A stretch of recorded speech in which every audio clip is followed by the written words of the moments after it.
सिद्धेभ्यः ॐ नमः सिद्धेभ्यः ॐ नमः सिद्धेभ्यः। मुक्तामुक्तैकरूपो यः कर्मभिः संविदादिना अक्षयं परमात्मानं ज्ञानमूर्तिं नमामि तं ज्ञानमूर्तिं नमामि तं।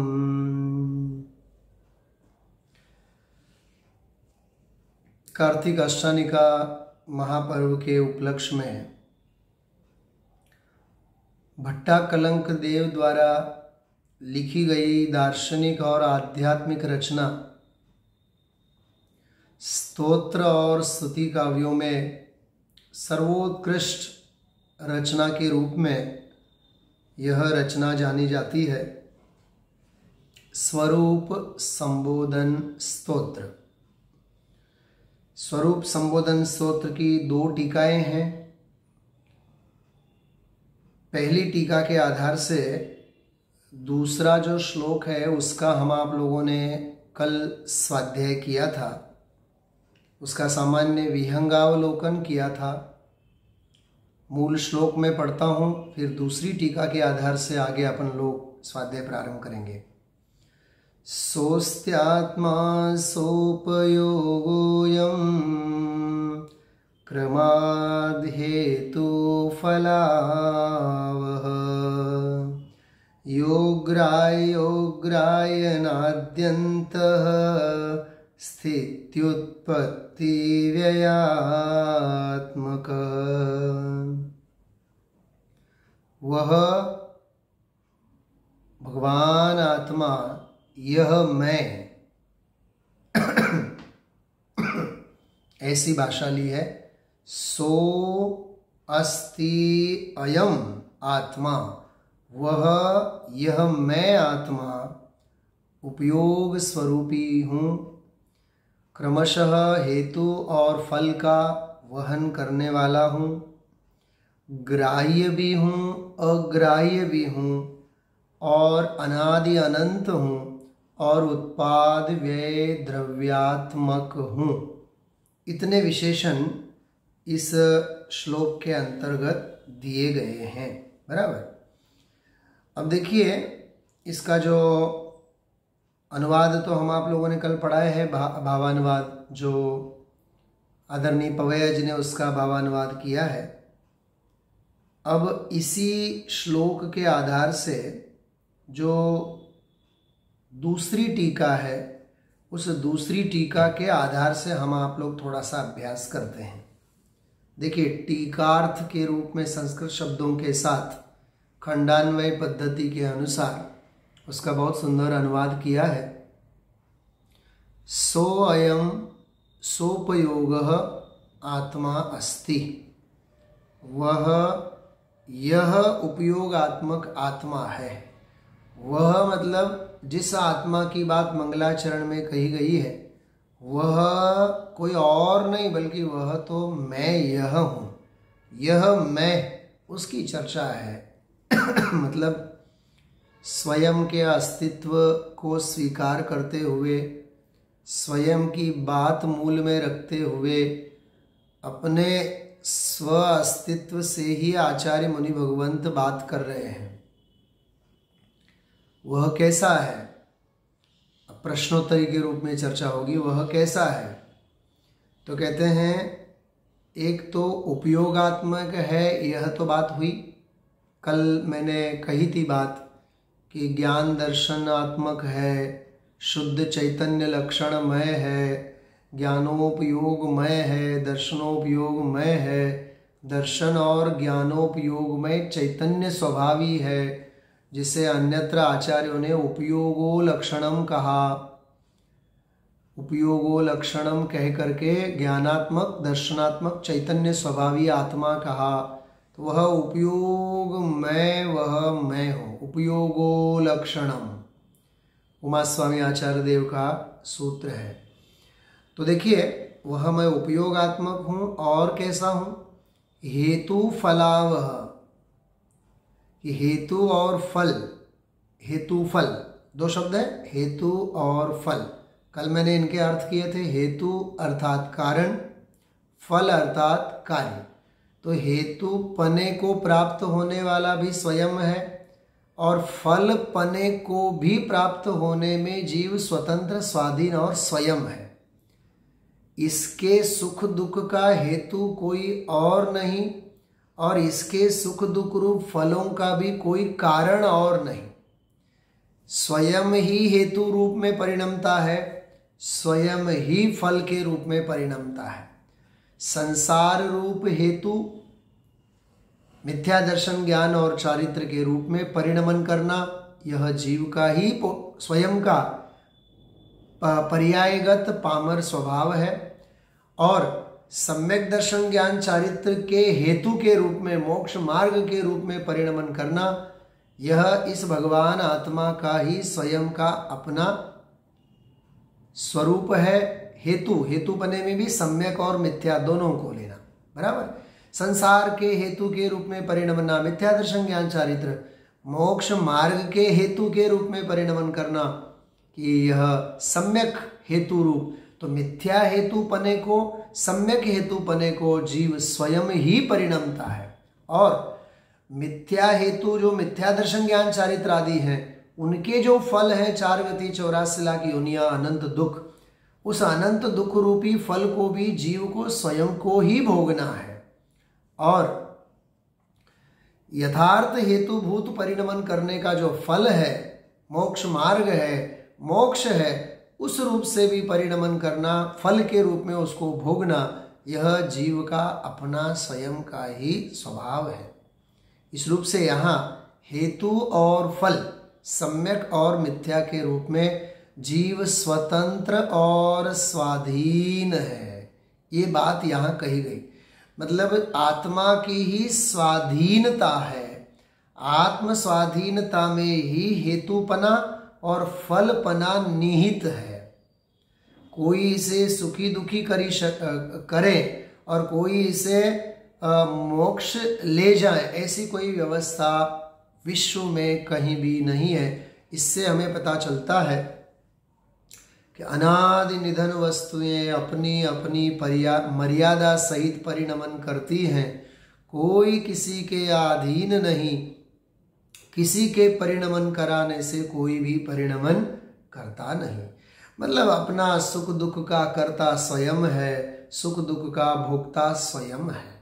इस रूप से यहाँ कारणपना और कार्यपना, कार्य करने में भी स्वतंत्र है और उसके फल को भोगने में भी स्वतंत्र और स्वाधीन है। ऐसा सुंदर और सूक्ष्म एक ही शब्द में 6 अक्षरों वाला है शब्द हेतु फलावह, हेतु और फल को वहन करने वाला। देखिए इसमें बहुत विस्तार किया हुआ है। हेतु और फल, हेतु फल उन दोनों को जो सब ओर से प्राप्त करता है। देखो आवह यानी वहन करने वाला, धारण करता है, वह हेतु फलावह ऐसा कहा जाता है। उन दोनों को कैसे धारण करता है, हेतु पने को भी और फल पने को भी। अब इसका उत्तर दिया है, देखो बहुत सुंदर, क्रम से धारण करता है। उन्हें धारण करने वाला यह कौन है? अब क्रम से धारण करता है मतलब जब हेतु के रूप में यह परिणमता है तब फल की गौणता है, और जब फल के रूप में परिणमता है तब हेतु की गौणता है। जैसे यह जीव मायाचारी करेगा तो मायाचारी के भावों के रूप में परिणमना, ये तो हेतु के रूप में परिणमना हुआ, मिथ्या हेतु के रूप में परिणमना हुआ। और उसका फल क्या आएगा? पशुगति, तिर्यंच अवस्था, पशुगति, पशु योनियों में जन्म लेना, वहां के दुखों को भोगना, ये उनका फल है। ऐसे ही परिणामों में संयम की भावना हो, सरलता हो, तो ये देव और मनुष्य गति को प्राप्त करता है। तो संयम का पालन करना, समता भाव से रहना, शांत परिणाम से रहना, सरलता से वर्तना, ये सब देव गति के निमित्तभूत हेतु है। मनुष्य गति के निमित्तभूत ऐसे सरल परिणाम है, तो वहां हेतु के रूप में परिणमन हुआ। और उनके फल में जो मनुष्य गति को पाया, मनुष्य गति के संयोग को पाया, देवगति के वैभव को पाया, इस रूप से फल के अर्थ में हम आप लोग इसमें समझ सकते हैं। लेकिन ये क्रमशः मतलब कारण के रूप में परिणमन करेगा और फिर कार्य को यह जीव भोगेगा, ऐसा उन्हें धारण करने वाला है। आगे बढ़ते हैं कि यह कौन है वो, तो आप कहते हैं यह ग्राह्य, कि जो ग्राह्य है, ये है दूसरी पंक्ति में जो ग्राह्य और अग्राह्य उसका स्पष्टीकरण है। स्वानुभव प्रत्यक्ष द्वारा जो स्वयं ग्रहण करने योग्य है, क्या कहा, स्वानुभव गम्य है, स्वानुभूत्या चकासते, स्वानुभव गम्य है, स्वानुभव प्रत्यक्ष के द्वारा जो स्वयं ग्रहण करने योग्य है, जानने योग्य है। इसका अर्थ हुआ स्वानुभव प्रत्यक्ष द्वारा ही गम्य है, यह इंद्रिय गम्य नहीं है। आगे कहेंगे वो इंद्रिय ज्ञान के द्वारा ग्रहण करने योग्य नहीं है, इसलिए वह अग्राह्य है, ऐसा कहेंगे। बहुत भेद विज्ञान का सुंदर प्रकरण है। आत्मा की कथा सुनने मात्र से आत्मा पकड़ में नहीं आएगा, क्योंकि कर्णेंद्रिय रूप, श्रवणेंद्रिय रूप, सुनने मात्र की क्रिया से पार, सुनने के भाव से पार, सुनने की ज्ञान के परिणमन से भी पार ऐसा भगवान आत्मा है। केवल शास्त्रों को पढ़ पढ़ करके चक्षुरिंद्रिय का विषय बनाया और आत्मा समझ में आएगा, ऐसा हो नहीं सकता है। ऐसे ही कर्णेंद्रिय से सुन भर लिया और आत्मा समझ में आएगा, ऐसा नहीं है, क्योंकि इंद्रिय ज्ञान, इंद्रिय विषयों से पार ऐसा भगवान आत्मा है। इसलिए सुन ले तत्व को सुन भर करके अथवा सुन करके हमें मात्र संतोष करना नहीं चाहिए कि हमने बहुत बड़ा धर्म किया, नहीं। श्रवण का विषय आत्मा नहीं है, श्रवणेंद्रिय का विषय आत्मा नहीं है, ऐसा हमें भान होना चाहिए। देखिए आगे, स्वानुभव प्रत्यक्ष के द्वारा स्वयं ग्रहण करने योग्य है, जानने योग्य है। समय सार कलशों में एक शब्द आता है, बीच में एक जगह स्वसंवेद्यम, ऐसा कि यह जो चैतन्य सार रूप है, चैतन्य सर्वस्व सारम स्वसंवेद्यम, यह स्वसंवेद्य है, स्वसंवेद्य है, परलक्षी ज्ञान के स्वसंवेद्य नहीं है, तथा उपयोग रूप लक्षण से उत्पन्न होने योग्य। अब देखना, व्यवहार उपयोग की बात कर रहे हैं बाहर की, कि व्याहार आदि अर्थात श्वासोच्छ्वास, हलन चलन, ये जो बाह्य प्रवृत्ति है, उन हेतु से कि दूसरों के द्वारा अनुमान से जानने योग्य है। देखो ये क्या कह रहे हैं कि 10 प्राणों से जीने वाला जीव है व्यवहार से, तो जैसे हलन चलन श्वासोच्छ्वास आदि की क्रिया होती है, तो अपन जैसे नाड़ी तपासते हैं वैद्य और देखते हैं कि अभी जीव है कि नहीं, ऐसे बोलते हैं ना, हाँ जीव है कि नहीं, और नाड़ी बंद हो जाए तो क्या बोलते हैं, डॉक्टर कह देते हैं, वैद्य कह देते हैं कि जीव तो चला गया। कहने का मतलब व्यवहार से 10 प्राणों से युक्त बाह्य क्रियाओं के आधार से भी अनुमान से सामने वाले जीव स्वीकार करते हैं कि यह जीव है, मतलब यहाँ इस शरीर में जीव है, इस अर्थ में भी ग्राह्य है। एक तो स्वानुभव गम्य है, वह ग्राह्यपना, और एक 10 प्राणों से युक्त है, ऐसा करके जो अनुमान से हम आप लोग स्वीकार करते हैं। क्या मतलब है, जैसे अपन लोग चल रहे हो, मुनिराज चल रहे हैं, तो एरिया समिति पूर्वक चल रहे हैं, तो कोई कीड़ा मकोड़ा आ गया और वो कीड़ा मकोड़ा जा रहा है, बराबर चल रहा है, नजर में आया, क्या उनका घात संभव है, क्या उसके ऊपर पैर रखेंगे? अरे हम आप जैसे सर्वसामान्य गृहस्थ भी इस बात का विवेक रखेंगे कि किसी जीव को पीड़ा नहीं पहुंचे, क्योंकि हमें पता है ये जो जीव जा रहा है वो शरीरस्थ जीव की सत्ता हमें स्वीकृत है। तो इस रूप से अन्य जीव भी उन संयोगों से अनुमान से उसको ग्रहण करते हैं, इसीलिए भी उसे ग्राह्य कहा गया है। कितना व्यापक स्वरूप है। मतलब ग्रहण करने योग्य, जानने योग्य, स्वीकार करने योग्य, मानने योग्य आत्मा कैसे है?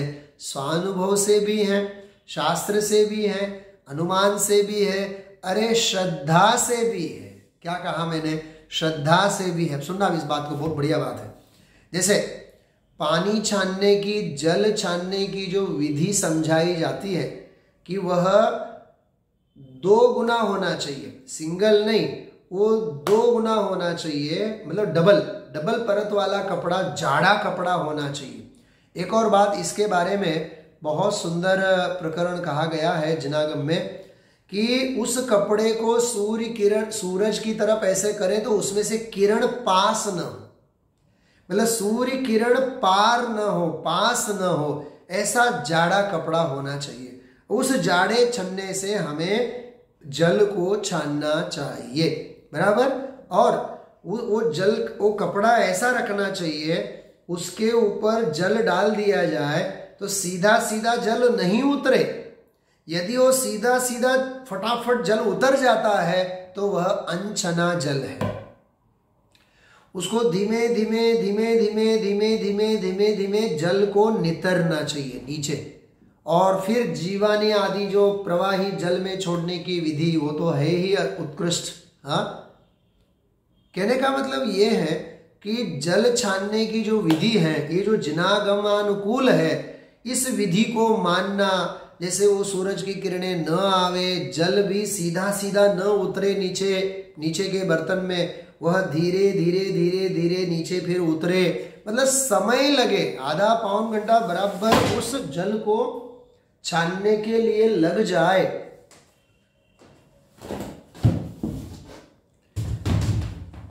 कहने का मतलब यह है कि धीरे धीरे धीरे धीरे जल उसमें छन जाए, इस रूप से जो विधि है, उस विधि को अब कैसे अपन आंखों से देख तो नहीं सकते हैं, अब वो श्रद्धा से ही स्वीकार करना रहा ना। हाँ, तो अपनी श्रद्धा से उस बात को स्वीकार करो भाई। श्रद्धा से सर्वज्ञपने का स्वीकार हो सकता है। क्या कहा? श्रद्धा से सर्वज्ञपने का स्वीकार हो सकता है। श्रद्धा से सर्वज्ञ भगवंतों का स्वीकार हो सकता है। तो श्रद्धा से एकेंद्रीय, 2 इंद्रिय आदि जीवों का स्वीकार कैसे नहीं हो सकता है? बस इसी के ऊपर जिनागम का सारा चरणान योग टिका हुआ है। क्या गजब की बात है।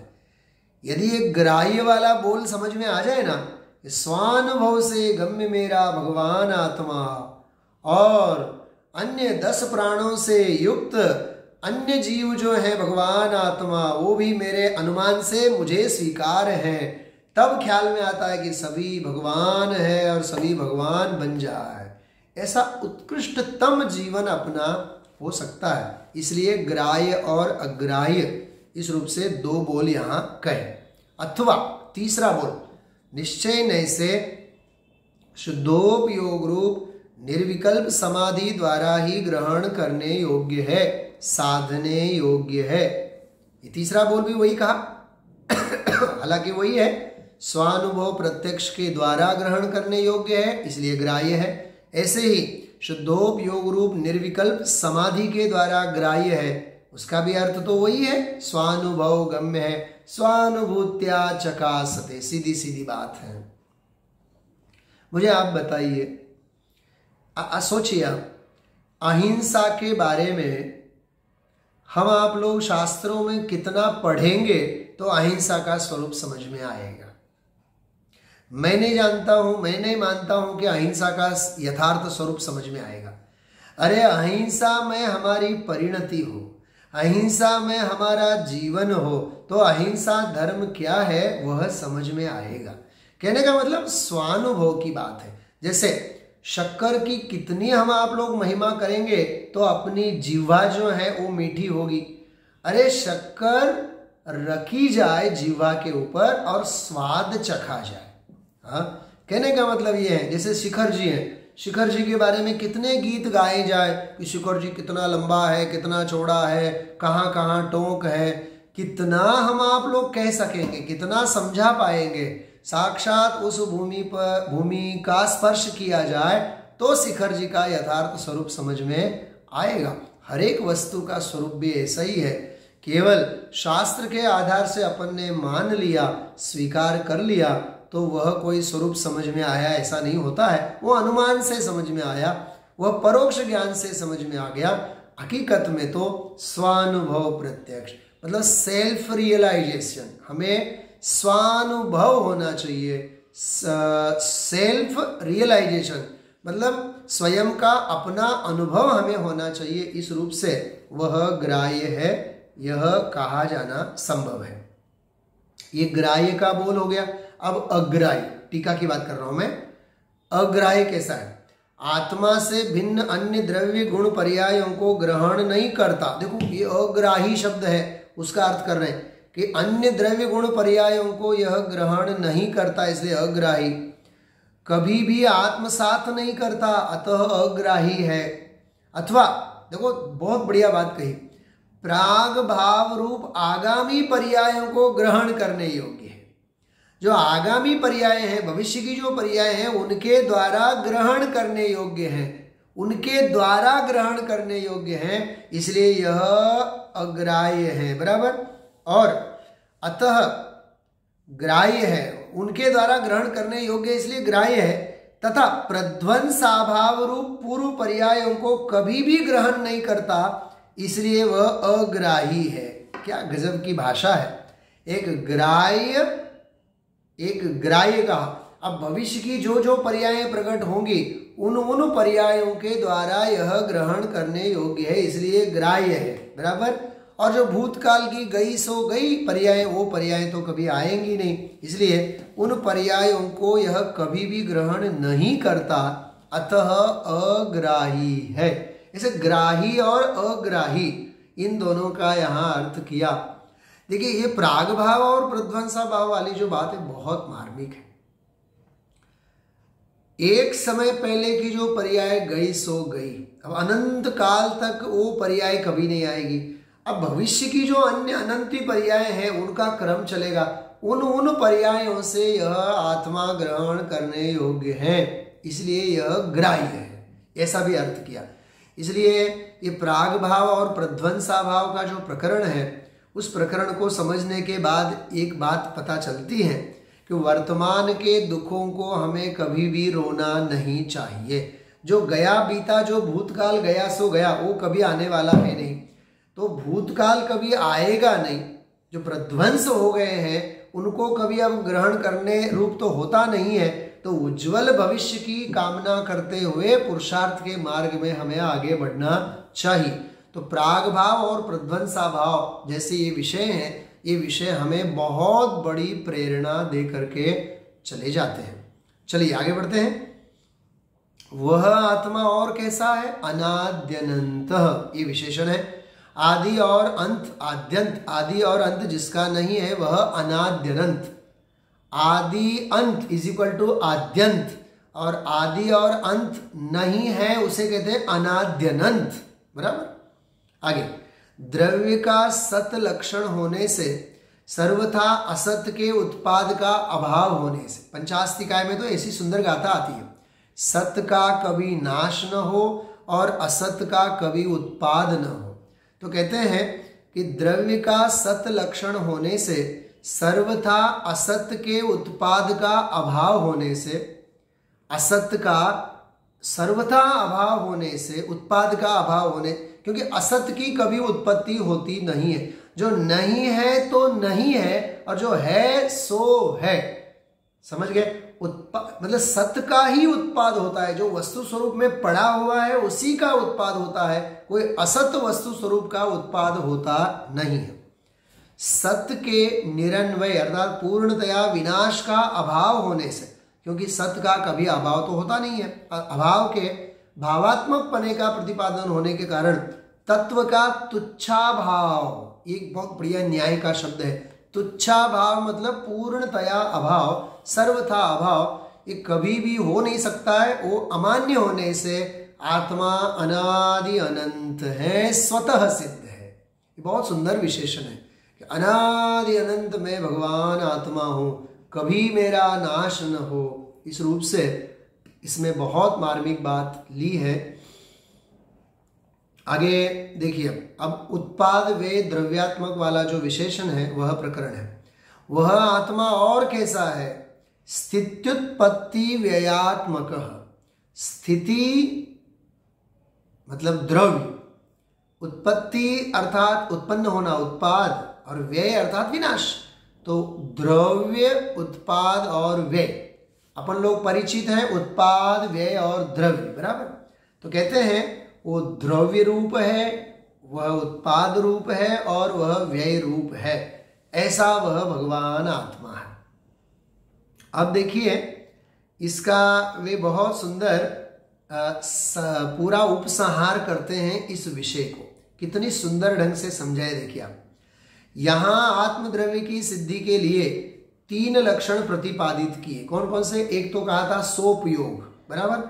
अब कहते हैं सोपयोग, यह हेतु जो है हेतु अर्थ गर्भित हेतु परक विशेषण के द्वारा सत लक्षण और असाधारण द्रव्यपना सिद्ध किया। जो सोपयोग है वह आत्मा इस प्रकार सोपयोग द्वारा गुणवान पने का और गुणवान पने का, देखो इसमें गुणों की सिद्धि की। क्या कहा? उपयोग लक्षण वाला है तो इसमें गुणों की प्रसिद्धि हुई, तो आत्मा गुणवान है ये सिद्ध हुआ, मतलब ये गुणों के लिए बोल है। और कहते हैं क्रमाद हेतु फलावह, कि क्रमशः हेतु और फल को पाने वाला। तो कहते हैं इस पद के द्वारा पर्यायवान पने का निर्देश किया। क्या कहा? उपयोग वाला कह करके गुण की बात, और क्रमशः हेतु और फल को प्राप्त होता है ये कह करके उसके पर्याय पने को कहा। तो हो गया गुण पर्यायवत द्रव्यम, ये सूत्र आ गया। देखो ये पहले 2 बोलों में गुण पर्यायवत द्रव्यम, गुणों वाला और पर्यायों वाला द्रव्य होता है, इसकी प्रसिद्धि हुई, बराबर। तो गुण पर्याय वाला द्रव्य है, गुण पर्यायवत द्रव्यम, ये सूत्र भी इसमें अंतर्गर्भित हो गया। तो गुण पर्यायवान लक्षण सूचित किया। अब तीसरा स्थित्युत्पत्ति व्ययात्मकत्वम, ये कहा था। तो कहते हैं उत्पाद व्यय द्रव्य युक्तम सत, ये लक्षण इसमें अंतर्गर्भित हो गया। तो यह लक्षण भी इसके अंतर्गत आ गया। गुण पर्यायवत द्रव्यम और उत्पाद व्यय द्रव्य युक्तम सत, ये भी विशेषण इसमें आ गए। और सद्रव्य लक्षणम सत अस्ति, यो अयम अस्ति आत्मा, इसमें सद्रव्य लक्षणम। तो पूरे श्लोक के अंतर्गत सो अयम आत्मा, सोपयोग, क्रमाद हेतु फलावह, ये जितने जो भी विशेषण कहे हैं उनमें, और द्रव्योत्पत्ति व्ययात्मक, इनमें गुण पर्यायवत द्रव्यम बराबर सद्रव्य लक्षणम, ये सारे के सारे विशेषण इसमें सूत्र भी अंतर्गर्भित हो जाते हैं। तत्वार सूत्र के 5वें अध्याय में आए हुए ये सारे लक्षण हैं। सद्रव्य लक्षणम, उत्पाद व्यय द्रव्ययुक्तम सत, गुण पर्यायवत द्रव्यम, इनडायरेक्टली एक ही श्लोक में वे सारे के सारे सूत्र अंतर्गर्भित हैं, ये यहाँ कह रहे हैं। देखो आप, स्वरूप संबोधन का यह सूत्र पढ़ते समय हमें तत्वार सूत्र के सूत्रों का भाव भाषण यहाँ होना चाहिए, बस इतना ही प्रयोजन है। इस प्रकार हाँ, और हेतु और फल वाला शब्द था, उसमें एक मार्मिक बात है। देखो हेतु शब्द द्वारा कारण समय सारता और फल शब्द द्वारा कार्य समय सारपना, कार्य समय सारता, इस प्रकार क्रम से होने वाली उपयोग की 2 अवस्थाओं को अथवा द्रव्य के गुण पर्यायात्मक होने से कार्य कारण स्वरूपता को भी इसमें सूचित किया गया। तो हेतु के रूप में ये कारणपना, फल के रूप में कार्यपना इसमें सिद्ध होता है। इस प्रकार से इस श्लोक के अंतर्गत जिनागम के कई ऐसे सैद्धांतिक प्रकरण अंतर्गर्भित हैं, तो उसे हम आप लोगों को उतनी ही गहराई से समझने के प्रयत्न करने चाहिए। पूरी श्रद्धा के साथ, पूरे समर्पणता के साथ इस प्रकरण को हम आप लोग समझें। इसमें और भी 7 तत्वों की अपेक्षा और थोड़ा सा जो ग्राह्य अग्राह्य वाला बोल है उसमें 172 नंबर की जो प्रवचन सार की गाथा है, इसमें जो अलिंग ग्रहण के जो 20 बोल हैं, उन बोलों की जो अपेक्षा है ये दोनों प्रकरण 7 तत्वों की अपेक्षा इसमें कैसे अंतर्गर्भित है और अलिंग ग्रहण वाली बात भी कैसे अंतर्गर्भित है, वह भी बात हम आप लोग आगामी स्वाध्याय में विशेष लेंगे। अभी इतना ही पर्याप्त है।